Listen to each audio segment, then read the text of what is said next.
4 দিনের রাষ্ট্রীয় সফরে চীন পৌঁছেছেন অন্তর্বর্তী সরকারের প্রধান উপদেষ্টা অধ্যাপক ডক্টর মোহাম্মদ ইউনূস। চীনে পৌঁছানোর পর তাকে লাল গালিচালায় সম্বর্ধনা দেওয়া হয়।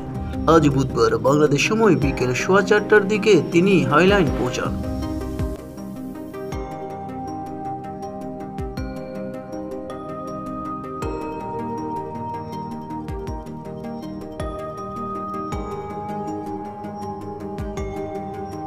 প্রধান উপদেষ্টা ডক্টর মোহাম্মদ ইউনূসের পেস উইং থেকে জানানো হয়েছে, চীনে নিযুক্ত বাংলাদেশি রাষ্ট্রদূত মোহাম্মদ নুরুল ইসলাম এবং হাইল্যান্ড প্রদেশের ভাইস গভর্নর বিমানবন্দর থেকে আন্তরিকভাবে স্বাগতম জানান।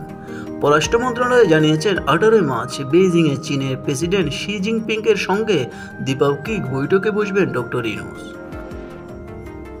এরপর 27 মার্চ প্রধান উপদেষ্টা Boao forum for Asia BFA ম্যানুয়ালি কনফারেন্সের উদ্বোধনী অধিবেশনে অংশগ্রহণ করবে এবং ভাষণ দেবেন।